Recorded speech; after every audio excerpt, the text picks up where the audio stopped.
Hi everyone and welcome back to my channel. I'm Katie and I do quick videos every single week on all things skincare. So if you're a skincare fanatic like me, then please hit the subscribe button down below. It really does mean the world to have you with me. In today's video, I'm taking it back to basics as it's a new year and I'm thinking new skin. So without further ado, let's get into today's video.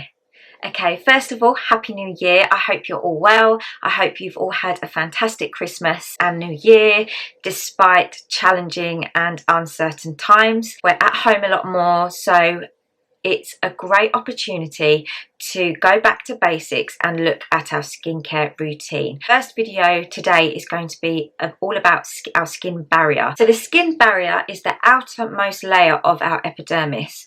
It basically locks in the good and protects us from the bad. It's made up of lipids, which are oils, and that binds our skin together. When our skin barrier is intact, our skin is calm, it's smooth and it's hydrated. So if your skin barrier is broken or compromised, you will usually have some form of redness. Your skin will become irritated, it will become sensitive to products. You may have increased breakouts or suffer from eczema. You may have dryness, which is lack of oil, or you may have dehydrated skin, which is lack of hydration. So what causes skin barrier damage?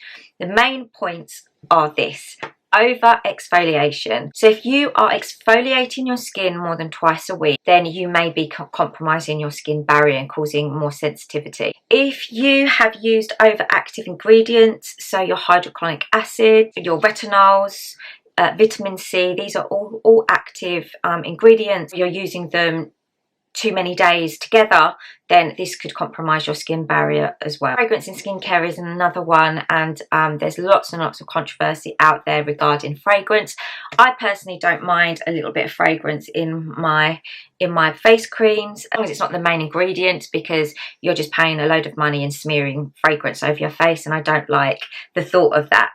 But if you have sensitive skin and your barrier is compromised, fragrance could cause more irritation and redness. Another factor is at-home skin tools. So I'm talking about microneedling at home, chemical peels at home. Unless you've read a lot about these products and you know exactly how to use them, maybe you've even been shown by a professional, and you feel comfortable enough to go and use it at home, I personally would stay well away from these kinds of treatments. Microneedling is something that a professional needs to do on your skin. The thought of using a microneedle at home on myself is quite scary, and I don't want to do any damage to my skin. Definitely be leaving that to the professionals, so that can seriously damage your skin barrier. Medication can also compromise your skin barrier, so if you're on strong medication, then you need to just be aware of what it may do to your skin, and you can talk about that with your dermatologist or your doctor. If you don't wear sunscreen, then this can also compromise your skin barrier, so always wear sunscreen. I think here in the UK, because we don't get sunshine every single day, we tend to only use sunscreen when it's sunny. So those harmful rays are going to penetrate deep into your skin and cause aging, as well as the most dangerous form of damage, which is skin cancer. So it's really, really important to get your sunscreen on. So alcohol in products, that can also strip your skin and damage your skin barrier. So really just look into ingredients, and like I've said before in my videos, we are becoming really, really knowledgeable of ingredients that are in our skincare products, and it's really good that this is happening, because we're actually starting to understand active ingredients, what kind of face cream you may need. At the end of the day, it's your money, it's your hard-earned money, and you want to see results. So using hot water on your skin will dilate your capillaries, and that in turn will cause your skin barrier to become compromised. The good news is it can be repaired. Hallelujah!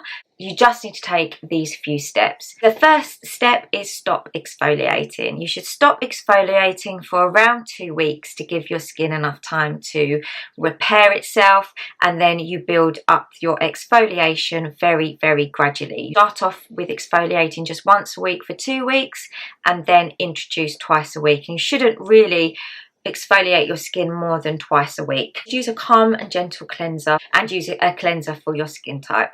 So I personally like a balm cleanser. I find these super nourishing, especially now in the winter. My skin needs a little bit extra hydration and oil. I like the Emma Harding Morning Cleansing Balm.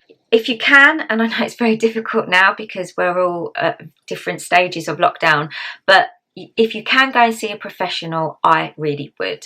I've had the experience of going into a professional skincare clinic when I got my my peel at Prime Aesthetics, and just speaking to a professional about my skincare and them actually inspecting my skin was really, really informative. If you see a professional, they will advise you on skincare products to use. Using the right products will mimic your natural lipids, and those are your natural oils found in your skin, which contributes to a healthy skin barrier. Okay, so I hope you've enjoyed today's video. Let me know in the comments below if you've damaged your skin barrier and how you have repaired it. So yeah, I'd be interested to hear that. I've certainly compromised my skin barrier so many times. I have sensitive skin anyway, but if I use a really, really harsh product, definitely I've over exfoliated, and now I've gone to over exfoliating to not exfoliating at all, really. So I'm looking for quite a sensitive exfoliator. So if you've got any suggestions for me, let me know. Can I just also say a huge thank you to everyone who has recently subscribed. I had a goal of 100 subscribers for the end of 2020, and I think I ended 2020 with 113. So I'm super grateful. It means the world to have you all with me, and I just love the fact that we're all skincare addicts, and I'm hoping to bring a little bit of information to you in a fun and friendly way. So yeah, I hope you enjoy, and I'll see you on the next This Mummy Knows.